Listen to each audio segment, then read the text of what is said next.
Hello, everybody, and welcome back to the Talk Busy with Lizzy podcast. I'm your host, Lizzy, and today I have a guest coming on, and I'm so excited. First of all, this will be the first ever interview uploaded onto the YouTube channel as well as just the regular podcast, so that is super exciting. I'm very, very happy to be doing that. This is someone that I've wanted to come on for a little while. I heard about him from the Alex Clark podcast, The Spillover, when she had him on. If you know me at all, you follow me on Instagram, I talk about Alex Clark all the time. She is my role model. I love her stuff. She's such a good interviewer. I look up to her so much. I'm not quite her level yet, but trying to work my way up to there. Just everything about her is just wow. I know she has her flaws, don't get me wrong, I know no one's perfect, only Jesus, but I will say I love her very much. Anyway, so when I got to talk to Harrison Tinsley, he's our guest today, when I got to talk to him over Instagram a little bit and got to have him, decided that we were going to have him on, I was ecstatic.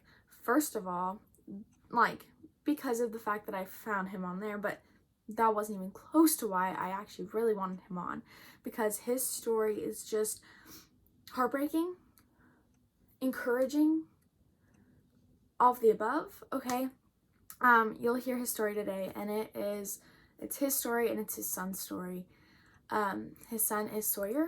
He is almost 4 years old, and his mom is trying to transition him, and it is very sad. Harrison is fighting so hard for his son, so hard, and you will just hear how well spoken Harrison is and how hard he's fighting, how much courage this man has for his son and for any other child that's in any sort of similar predicament.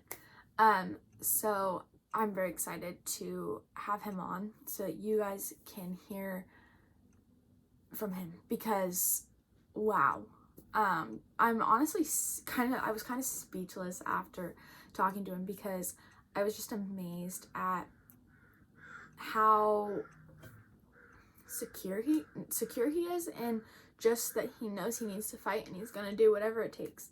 And so I'm just amazed, and it's so cool to see. So I'm very excited to have him on. Without further ado, let's just get right into our interview. All right. Well, thank you so much for coming on the podcast. I'm really excited to have you on. Happy to be here.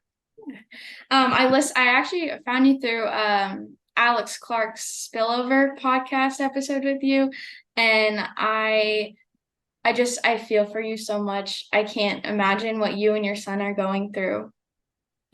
It's horrifying, I guess, if that's even the right word.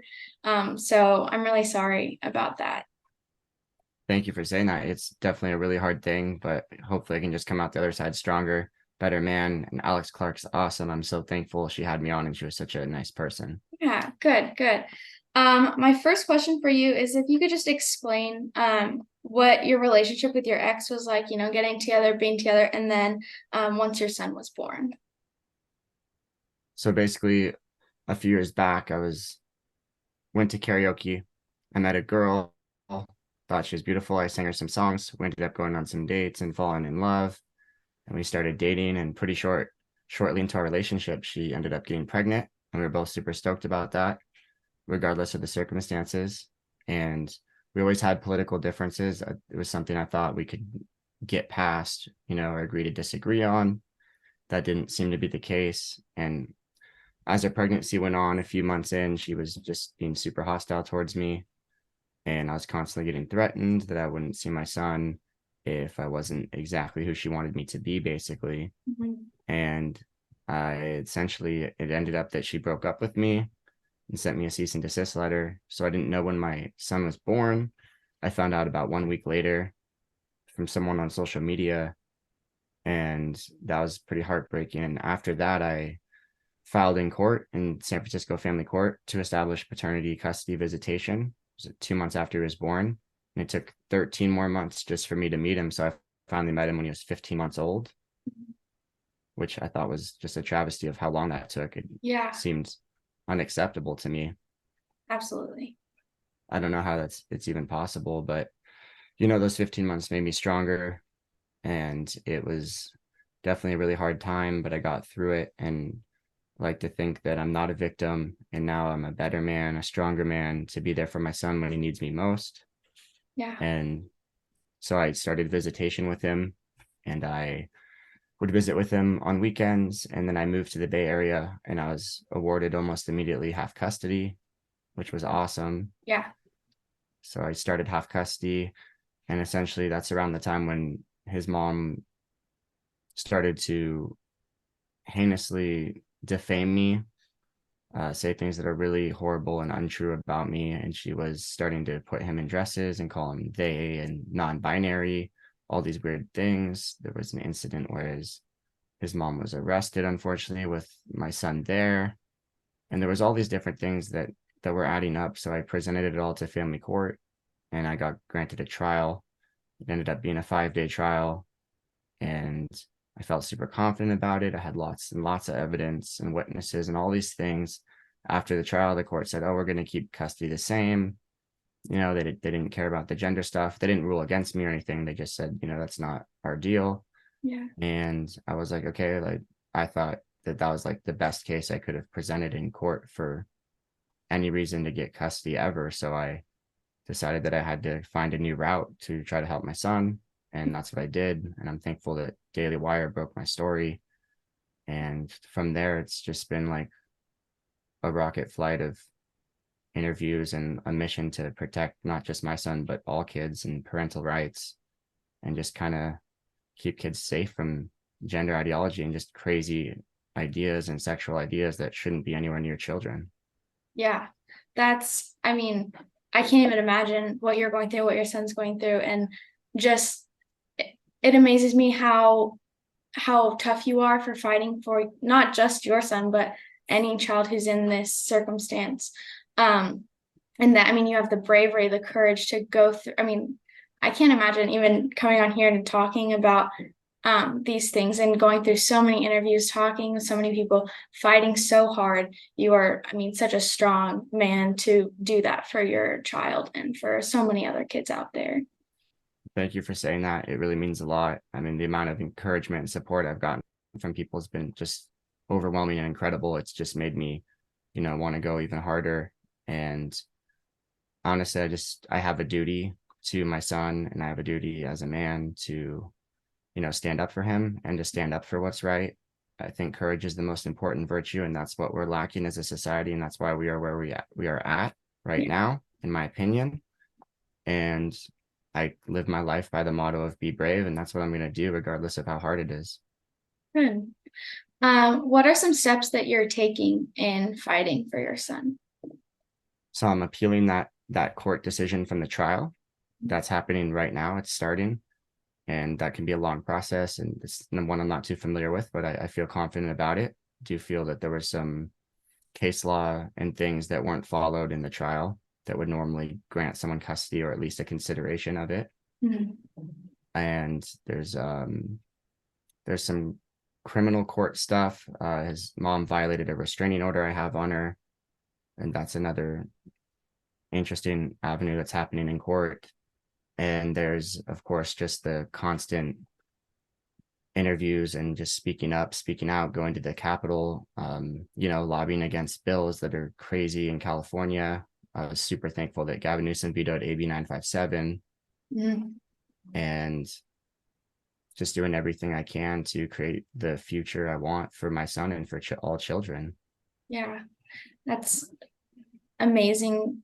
Again, that you're just taking all those steps. And like, I think it's hard, obviously, when you're in the moment of figuring out, okay, what is the next step? How do you do that? So just, it's amazing that you've been able to figure out those next steps, and not give up when, you know, you faced roadblocks. So, you know, it's just, I think it's easy, like you're saying, just, it's we need that courage and that bravery. So the fact that you have that to, even when there are those roadblocks, to keep going is truly wonderful.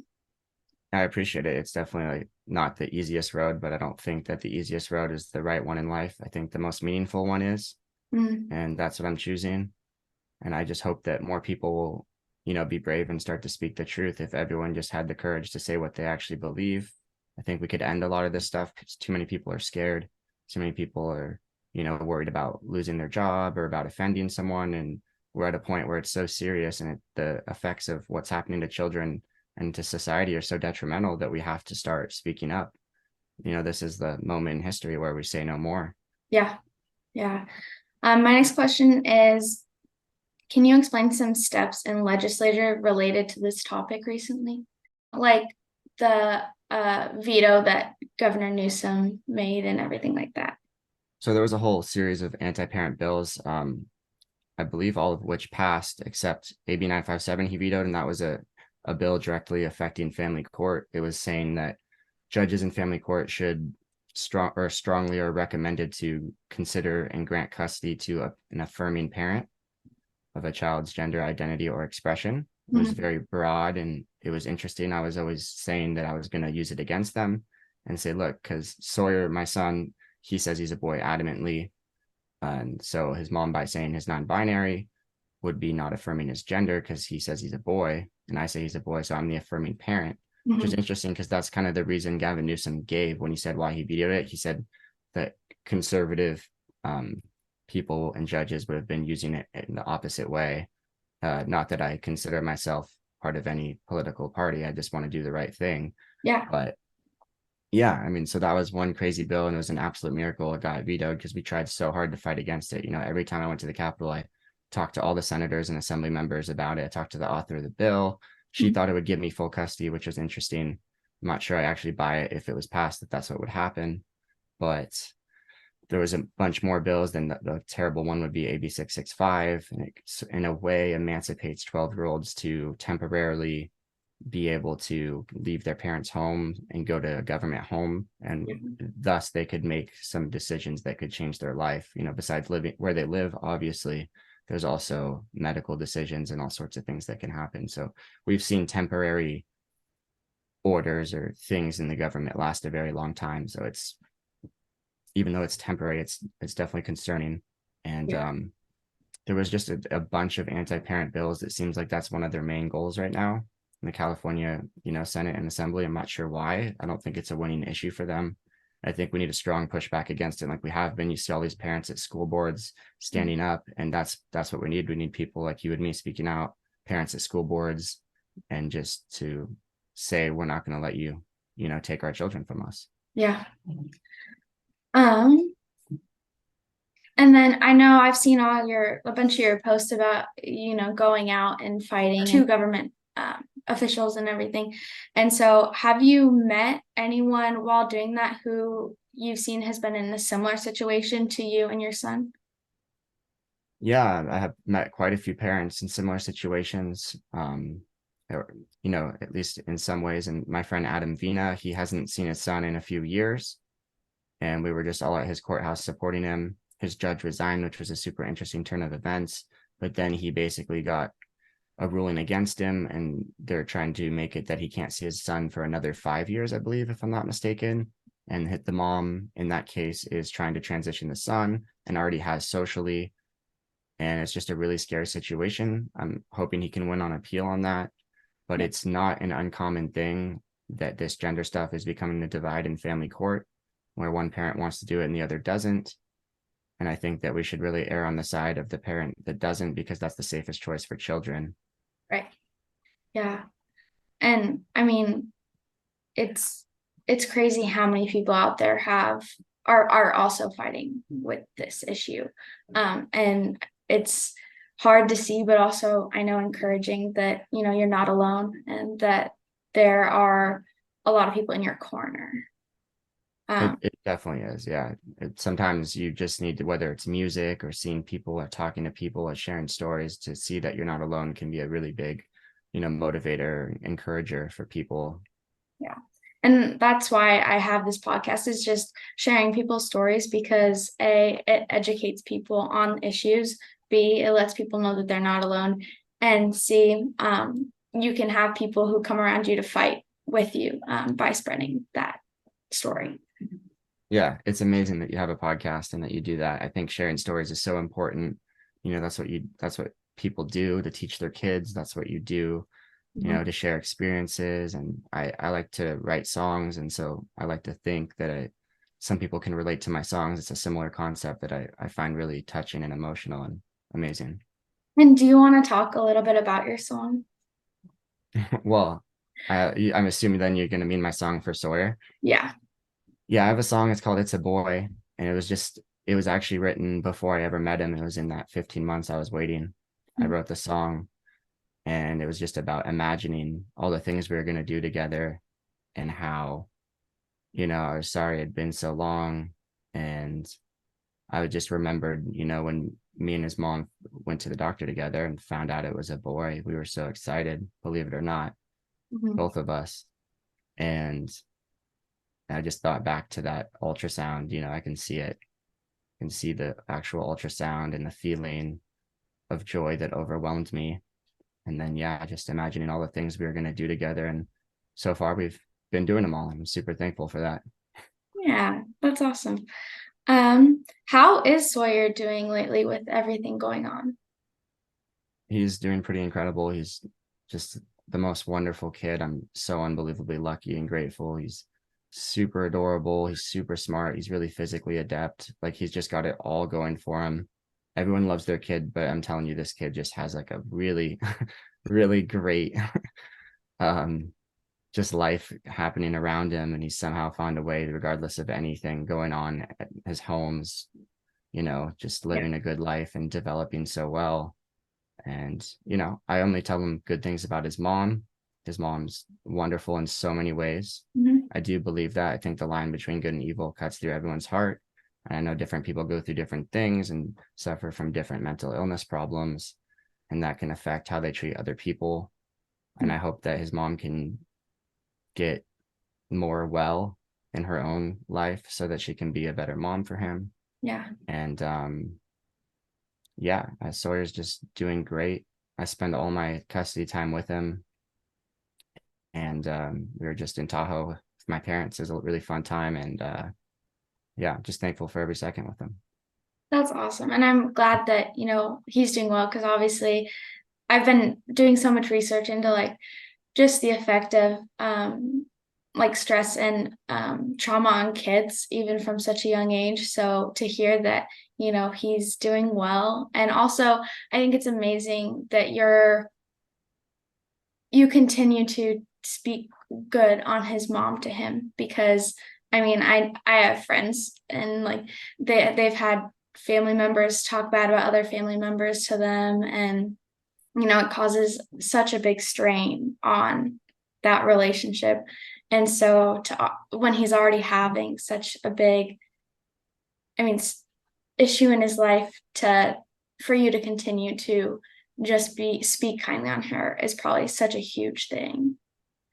Yeah, I'm glad to be a positive, influence on him. I think it's really important. It would do him no good to say bad things.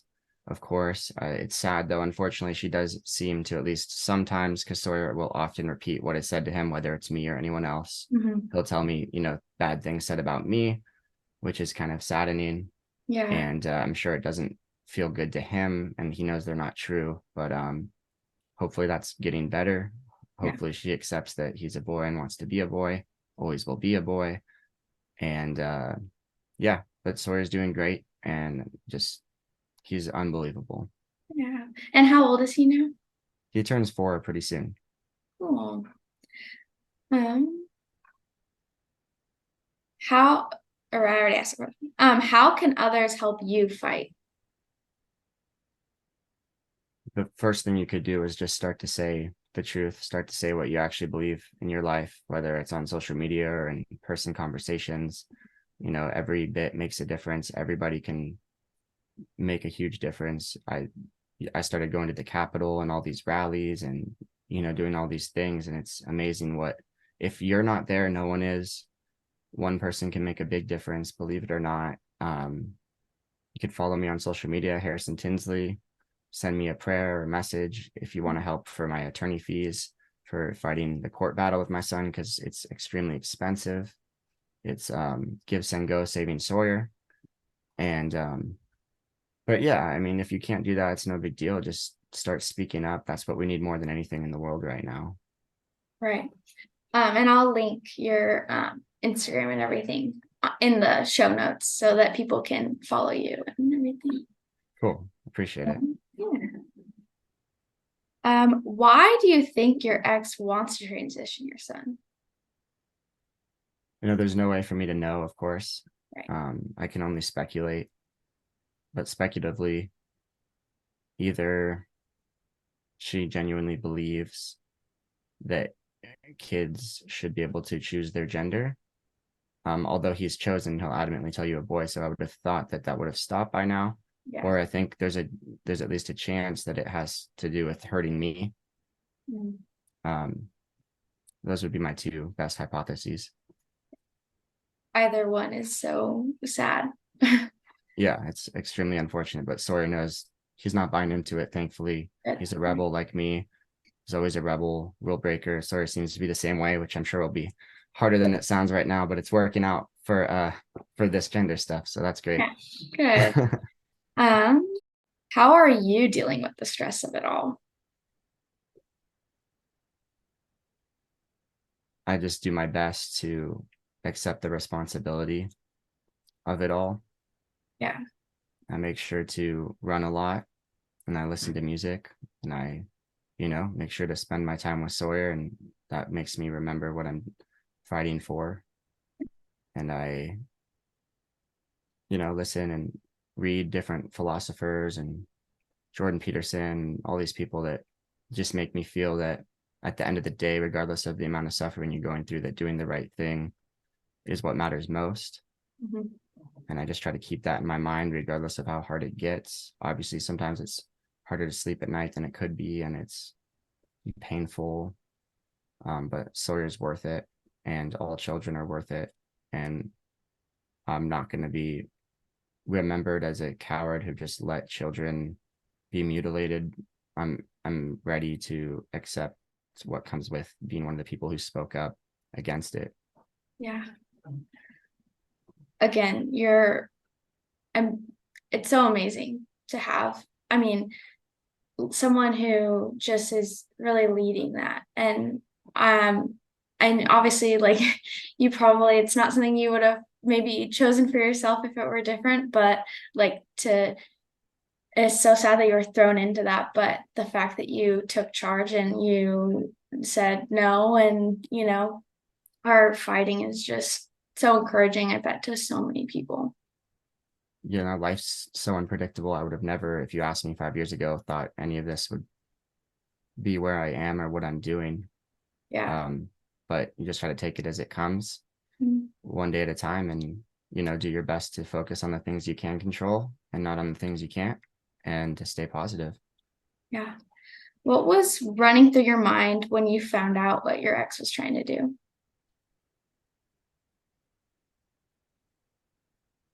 I assume you're talking about the gender stuff. Yeah. Or non-binary. Yeah. I was just unspeakably hurt and worried, anxious, just like a bad feeling over my whole being about it. And I knew that I couldn't let that happen. Yeah. Are there any stories that you want to share about some examples? I know you shared on the spillover with Alex about his time in Disneyland and everything. Are there any stories like that you'd like to share? A more recent one was he was telling me that he wasn't going to sleep for his mom, and so she told him, if you don't go to sleep, I'm going to tell Dada that you had makeup on. And I was like, oh, okay. Did you have makeup on? And he said, no, she was just saying that. So I guess it's also being used against him for things, which is just kind of sad. Yeah. I know he's told me time about going to, so not Disneyland, a place called Fairyland. And this has happened multiple times, is my understanding, which it seems like a cool place. Actually, it has roller coasters and stuff, but she like put fairy wings on them or like little fairy outfits. And so that's really sad to see. I've seen a picture of that and he's told me about it. Yeah. And he tells me now that he will tell her, like, I want to wear boy clothes, but I don't know what goes on when he's with her. He is definitely honest with me and trusts me. Good. So I think it's all happening a lot less, but there's been a lot of examples of things where, and it doesn't, like, the claim I believe is always non-binary, but it's like, I'm pretty sure a dress is girly and not non-binary. Yeah. Are there any specific things that you want us to be praying for? That Sawyer will be happy with who he truly is, and that I'll continue to have bravery and strength through all of this. Yeah. That the world will do the right thing when it comes to protecting children from gender ideology. Yeah. Right. Is there anything else that you would like to share? Just that this is the time, it's the part in the movie and the story where, you know, the good guys rise up against all odds and push back, make a miraculous comeback, you know, and win the game or defeat the evil. This is that time. We have that opportunity. This is how majority of people know this is crazy, right or left. We have to start telling the truth and having courage. And if we do that, we can really save kids, save the country, and, you know, be looked back upon as people that stood for something, as opposed to just let kids be harmed. Yeah. Well, thank you so much for coming on again and just for sharing your story and fighting for Sawyer and for all the other kids out there who are in similar situations. Of course. Thank you so much for having me. Yeah. Well, have a great rest of your day. I hope that whenever you have Sawyer next, it's just a great time, and I'll definitely be praying for you. And I know all my listeners will be too. I really appreciate it, Lizzie. Thank you. Have a great day. You too. Thank you guys so much for listening to this week's episode. I hope you enjoyed it. I know I had such a good time interviewing Harrison. He is so, like I said earlier, he's so well spoken. He knows so much. He's fighting so hard for his son, and just his courage is so encouraging. So I go follow him, please. Again, I started following him because I heard about his story on the Alex Clark podcast, The Spillover, and I just was so, again, amazed by him and how much he's just knows that what he's doing is right and that he's trying so hard to help his son and other kids in similar predicaments. So go follow him. If you haven't already, leave a review on the podcast on Apple or Spotify. Leave a comment on YouTube, subscribe, everything like that. I feel really weird always like asking, but I am trying to just build it so that I can have more guests on and be able to reach more people to help more people. I think these stories have so much power, just like Harrison and Sawyer's do. So please just help us with that. If you have anyone you want to come on the podcast, let me know. But I really just want everyone to just focus today on what Harrison said about his experience, because wow. It's just heartbreaking that this stuff is happening to children, and we need to step up, like Harrison said, that we need to stand up for what's right. And if you're not doing it, who is? So that is my encouragement to you today. I hope you guys have a great rest of your week. I'll see you guys for next week's episode, and God bless.